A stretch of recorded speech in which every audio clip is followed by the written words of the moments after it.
जय हिंद दोस्तों, मैं हूं जितेंद्र दीक्षित। 4 PM महाराष्ट्र में आपका स्वागत है। दोस्तों, महाराष्ट्र के उप मुख्यमंत्री अजीत पवार एक ऐसे राजनेता हैं जो आए दिन अपनी कथनी या करनी की वजह से सुर्खियों में रहते हैं, खबरों में रहते हैं। अब अगर हाल फिलहाल के मामले की बात करें तो महाराष्ट्र में जो विधिमंडल का सत्र चल रहा है नागपुर में, उसमें भी उन्होंने एक ऐसी बात कह दी जिसकी वजह से विवाद हो गया और जिसके बाद उन्हें माफी भी मांगनी पड़ी। दरअसल मामला यह है कि विधान परिषद में चर्चा हो रही थी छात्रों को शिष्यवृत्ति देने के मामले में।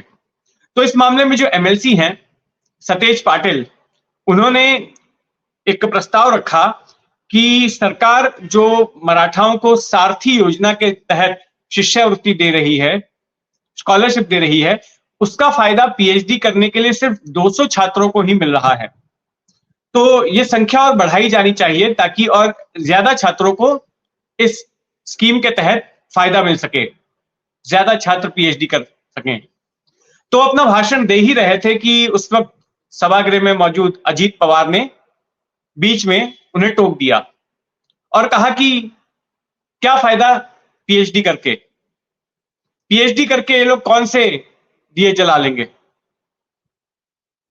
तो उस पर बड़ा हंगामा हो गया कि राज्य के उप मुख्यमंत्री कह रहे हैं कि पीएचडी करने का कोई फायदा नहीं है, पीएचडी करके क्या होगा, कौन से दिए जला दिए जाएंगे।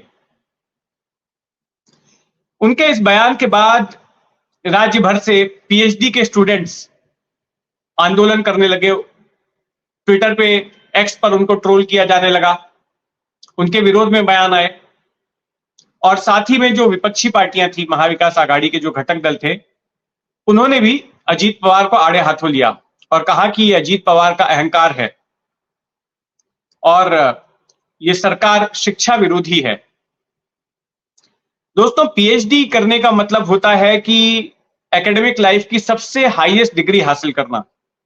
जो लोग एकेडमिक लाइफ में अपना करियर बनाना चाहते हैं, जो लोग आगे रिसर्च में अपना करियर बनाना चाहते हैं, वे पीएचडी करते हैं, डॉक्टर ऑफ फिलॉसफी।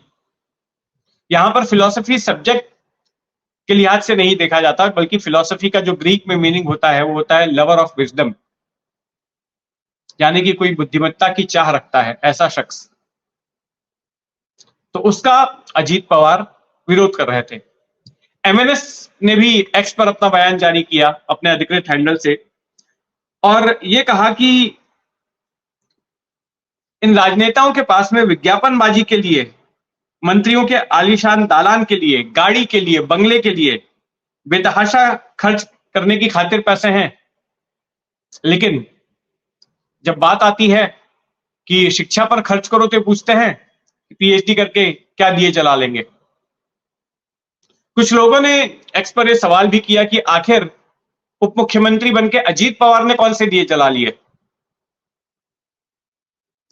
तो जब इस मामले में अपने बयान पर जब अजीत पवार ने देखा कि काफी बवाल हो रहा है, तो उन्होंने माफी मांग ली और कहा कि मेरे मुंह से इस तरह का शब्द निकल गया था जिसकी वजह से बवाल हुआ, तो उसकी वजह से मैं माफी चाहता हूं, लेकिन मेरा मतलब ये नहीं था।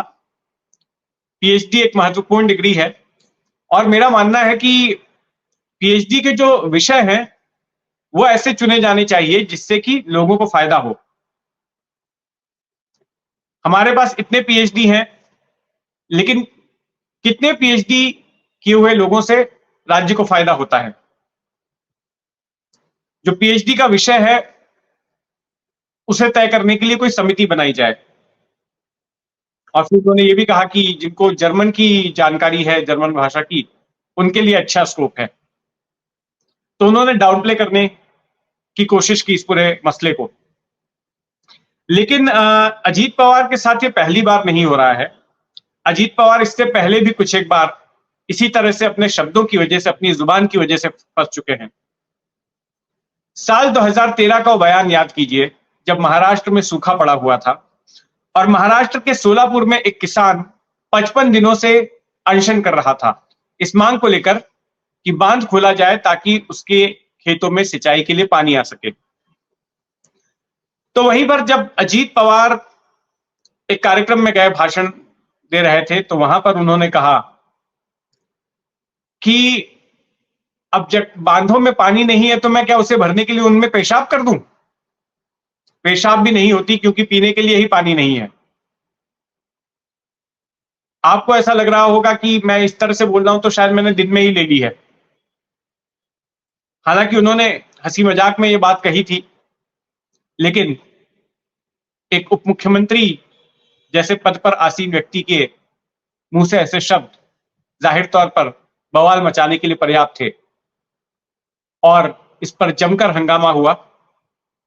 और फिर इसके बाद भी अजीत पवार ने माफी मांग ली और कहा कि उनका इरादा सूखाग्रस्त किसानों का मजाक उड़ाना नहीं था। तो इस तरह से अजीत पवार अपने शब्दों की वजह से विवाद में रहे हैं। तो ये तो उनकी कसनी की बात हुई, करनी की वजह से भी वो चर्चा में रहे हैं।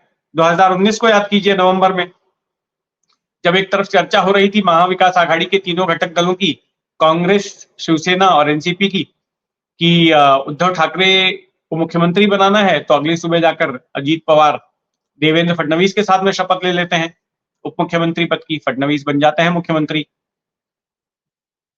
तो ये भी उनसे जुड़ी हुई एक बड़ी घटना है जिससे वो चर्चा में रहे। फिर इसके बाद इसी साल जुलाई में जिस तरह से उन्होंने बगावत कर दी,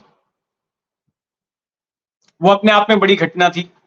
अपने चाचा के खिलाफ ही बगावत कर दी। शरद पवार ने जिस एनसीपी को बनाया उसमें बगावत करके अजीत पवार ने उसी पर अपना दावा ठोक दिया कि असली एनसीपी तो हम ही है, और चुनाव आयोग में मामला चल रहा है कि उन्हीं को चुनाव चिन्ह मिले और पार्टी का नाम भी उन्हीं को मिले।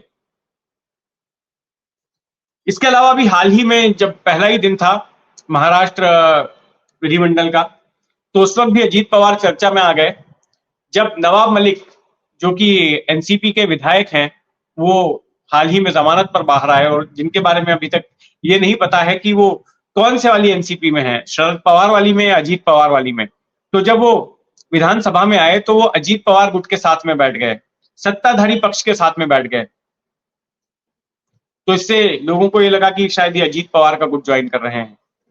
और इसके बाद विपक्ष ने चुटकी ली देवेंद्र फडणवीस पर कि आप तो बड़ा बोल रहे थे नवाब मलिक के खिलाफ, अब तो ये आप ही के साथ आगे बैठ गए।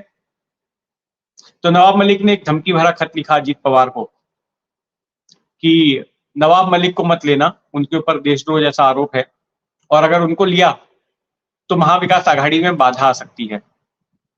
सत्ता आती जाती रहती है, लेकिन देश सर्वोपरि है। तो इसके बाद फिर अजीत पवार मुश्किल में फंस गए। फिर उनको बयान देना पड़ा कि देखिए अभी तक नवाब मलिक ने आधिकारिक तौर पर हमें बताया नहीं कि वो किसके साथ जा रहे हैं। जब वो बताएंगे कि किसके साथ जाना है, या वो कहेंगे कि हमारे साथ आना है, तब हम फैसला लेंगे।